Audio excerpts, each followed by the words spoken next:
En France, le ministre de l'Intérieur passe aux actes pour soutenir la police. Gérald Darmanin a annoncé hier la création d'un service d'aide aux policiers victimes de violences.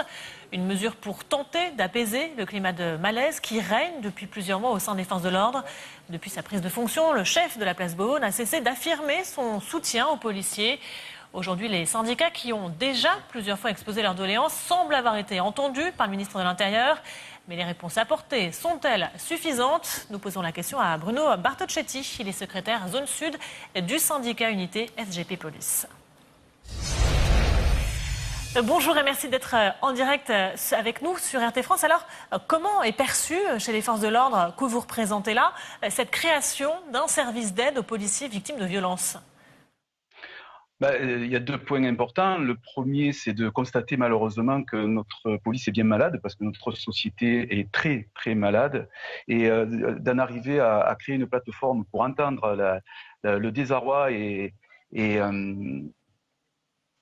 la colère qui s'exprime dans nos rangs, c'est quand même un aveu d'échec. On va être positif malgré tout, puisque si le ministère de l'Intérieur a créé cette plateforme, c'est qu'on a envie de croire que sa volonté est de soutenir sa police, comme ça a été dit dernièrement. Je rappelle également que l'an dernier, déjà, une plateforme avait été faite dans ce sens sur les suicides dans la police qui sont en augmentation. Vous avez 2 fois plus de suicides dans la police que dans les autres professions.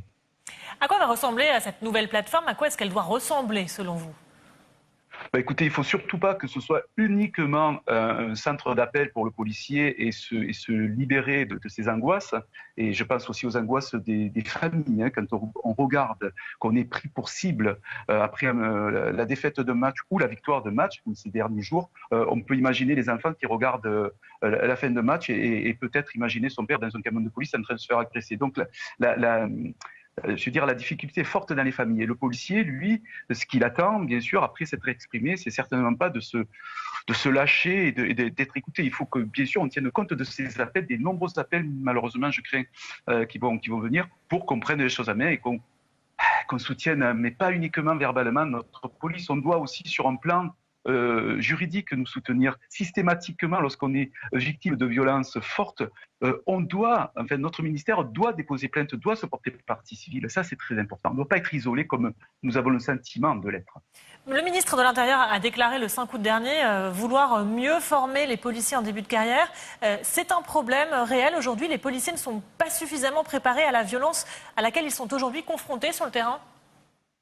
Alors déjà, on peut souligner la présence du ministère sur le terrain et il va à la rencontre des policiers, comme on peut le voir sur ces images. Donc c'est quand même déjà une très très bonne chose. Donc il constate par lui-même que vous avez des forces de l'ordre aujourd'hui, policiers, gendarmes, policiers municipaux, qui sont dévoués, qui sont courageux et qui ont envie de travailler. Au niveau de la formation, pour répondre à votre question, il faut savoir que le recrutement a été un peu plus important et conséquent ces dernières années. Il a fallu aussi renforcer des services spécialisés comme les renseignements territoriaux. Donc on manque cruellement d'effectifs sur le terrain. Et évidemment, lorsqu'on recrute, on va dire, entre guillemets, massivement, eh bien, il faut se donner les moyens de former, ça prend du temps. Et c'est vrai que là, on doit aujourd'hui regarder aussi les services spécialisés qui sont existants. Il y a la formation dans les écoles, mais il y a des services spécialisés ou des services atypiques. Je pense à mes collègues nuiteux, c'est le jargon qu'on emploie pour les policiers qui travaillent la nuit. Vous savez que c'est un dossier que nous avons soutenu depuis de nombreuses années. Il y a eu un geste là aussi, c'est pas rien, c'est par là.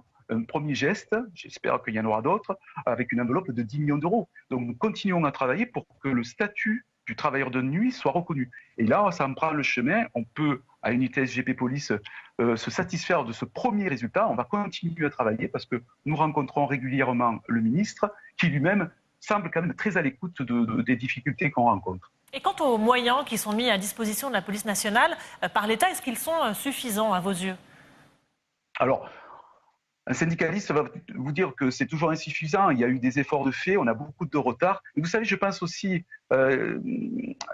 aux policiers dans le déroulement de sa carrière. Vous imaginez la pression qui s'exerce sur un policier parce qu'il ne sait pas à quel moment il peut être muté, à quel moment il va avancer dans ses grades alors qu'il a en possession ses examens depuis de nombreuses années. Vous savez, ça aussi, c'est une pression énorme. Et ça, ce sont des moyens aussi à mettre sur la table. Bien sûr qu'on a besoin de moyens pour fonctionner, de véhicules en parfait état, une protection également au niveau des moyens, qu'on puisse travailler en toute sécurité.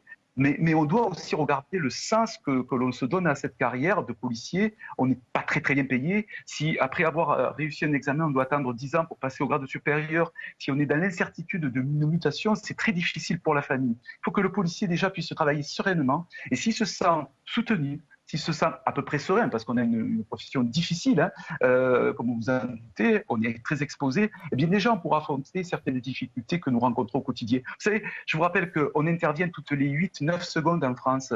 Hein, il y a très peu de policiers qui s'égarent dans le travail. Vous avez 10 000 policiers qui sont blessés tous les ans en service, c'est énorme. Et je ne vous parle pas des problèmes psychologiques qu'on rencontre, parce que le sujet est tabou, on va rencontrer des médecins ou des psychiatres, et puis on n'en parlera pas autour de soi. Il faut se libérer de ça, il faut qu'on nous aide justement à nous libérer, et peut-être nous accompagner dans notre profession, dans une volonté de nous garder longtemps dans cette profession, parce qu'on parle de démission, c'est pas normal dans cette police qu'on puisse parler de démission, parce qu'on embrasse ce métier avec force, avec amour pour le métier, avec passion.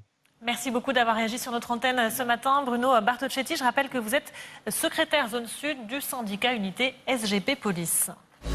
Retrouvez toute notre actualité sur videopolice.com, la chaîne YouTube d'Unité SGP Police.